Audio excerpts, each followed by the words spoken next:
Biggest university. அங்கே வந்து ஒரே ஒரு விஷயம் சொல்லணும்னா அந்த யூனிவர்சிட்டியில் 11 cricket ground, 25 basketball court இருக்கு, கூடைப்பந்து விளையாடுவோம்ல, அவ்வளோ பெரிய இன்ஸ்டிடியூஷன் ஒடிசா.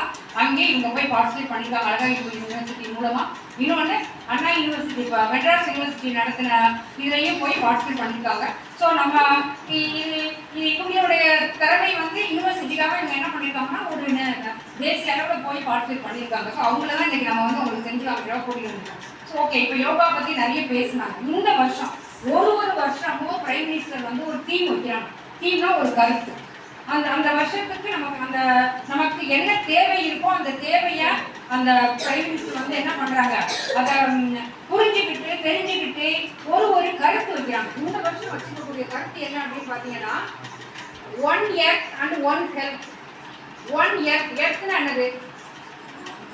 எர்த்னா என்னது? பூமி உனக்கு ஒண்ணு எனக்கு ஒண்ணு சாருக்கு ஒண்ணு எல்லாரும் கொண்டு இருக்காங்க. உலகத்துல இருக்க எல்லாருக்கும் என்னது? ஒரே ஒரு எர்த்து தான். எல்லாரும் ஒரே ஒரு பூமியில தான். நம்ம வந்து வீடு தான் கட்டி வச்சு என் வீடு ஓ வீடு, ஏன் ஸ்கூலு ஓ ஸ்கூலு இப்படிதான் நம்ம பிரிச்சுக்கிறோமே ஒழிய, நம்ம இந்த இடத்துல வந்து ஏழை பணக்காரன் எந்த வித பாகுபாடும் இல்லாம அனைவரும், அதோட யார் மனுஷங்க இருக்கோம், ஹியூமன்ஸ் இருக்கோம், அனிமல்ஸ் இருக்கு, பிளான்ஸ் இருக்கு, ஆல் கிரியேச்சர்ஸ் எல்லாம் வாழக்கூடிய ஒரே இடம் எர்த்.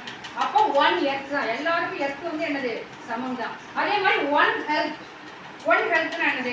இங்க எப்படி நம்ம எல்லாரும் பொதுவா வாழ்றோமோ அதே மாதிரி இங்க இருக்கிற எல்லா ஜீவராசிகளா இருக்கட்டும், நம்மளுடைய ஹியூமன் பீயிங்ஸ் வந்து நல்ல ஹோலிஸ்டிக் அப்ரோச்சபிள் ஹெல்த் இருக்கணும். நல்ல ஹோலிஸ்டிக் அப்படின்னு பார்த்தீங்கன்னா physical, mental, emotional, spiritual, social. பிசிக்கல்னா என்னது? உடல் நல்லா இருக்கணும். மென்டல்னா என்னது? நல்ல மைண்ட் நமக்கு கான்சன்ட்ரேஷன் இருக்கணும், மைண்ட் டைவர்ஷன் இருக்காது, மைண்ட் டிப்ரெஷன் இருக்கக்கூடாது. எந்த வேலையை செஞ்சாலும் அதில் ஒரு கவனம் இருக்கணும், உள்வாங்கல் இருக்கணும். அதான் பிசிக்கல். மென்டல். எமோஷனல் அப்படின்னா ஒரு ஒரு ஒரு ஒரு சுச்சுவேஷன் வந்து நம்ம எப்படி ரியாக்ட் பண்ணணும். ஒரு 2 பேர் சண்டை போடுறாங்க, இல்லை ஃப்ரெண்ட்ஸ்ல சண்டை வந்துச்சு அப்படின்னா அந்த நம்மளுடைய எமோஷன்ஸை எப்படி நம்ம அடக்கி ஆள்றது, அந்த திறமை இருந்தால் மட்டும்தான் வாழ்க்கையில் நம்ம ஜெயிக்க முடியும். கோவப்பட்டுட்டே இருந்தோம்னா ஒன்றும் பண்ண முடியாது, ஒன்றுமே இல்லாமல் இருந்தாலும் ஒன்றும் பண்ண முடியாது. ஸோ ஃபர்ஸ்ட் மார்க் வாங்கி கை தட்டினாங்கன்னா அதுக்கு எப்படி ரியாக்ட் பண்ணுறது? 2 பேர் சண்டை போட்டுக்கிட்டு இருக்காங்க, அங்கே போய் நம்ம என்ன நம்மளால நம்ம மைண்டை யூஸ் பண்ணி அங்கே என்ன பண்ண முடியும் அப்படிங்கிறது என்னது? அது மாதிரி நம்மளுடைய மைண்டை அந்த இடத்துல ஒரு எமோஷன்ஸ், நம்ம வரக்கூடிய ஃபீலிங்ஸை கண்ட்ரோல் பண்ண தெரியணும். அப்போ physical, mental, emotional, spiritual. Spiritual அப்படின்னா இறையன்பு கண்டிப்பாக அது இருக்கணும். அது சாமி கும்பிட்டாதான் அப்படின்னு கிடையாது. நம்ம செய்ய தொழிலே தெய்வம். யோகா நம்ம படிச்சுக்கோங்கலாம் சொல்லுவோம் கர்மா.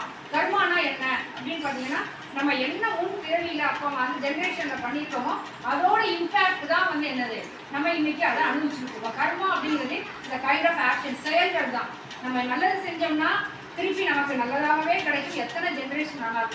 நம்ம ஒரு கெடுதல் யாருக்காவது பண்ணோம்னா முன்னாடிலாம் ரொம்ப நாள் ஆகுதுன்னா அடுத்தடுத்த நாள் வரும். அதனால நமக்கு தெரிஞ்சு வித்தவுட் மை நாலேஜ் நம்ம யாருக்கும் எந்த ஒரு தீங்கும், ஈவன் எறும்ப கூட என்ன பண்ணக்கூடாது, கொல்லக்கூடாது. அதுவும் ஒரு ஜீவராசி தானே, அது கடவுள் கொடுத்த உயிர் நாள் வரைக்கும் வாழ்ந்துட்டு போகட்டும்.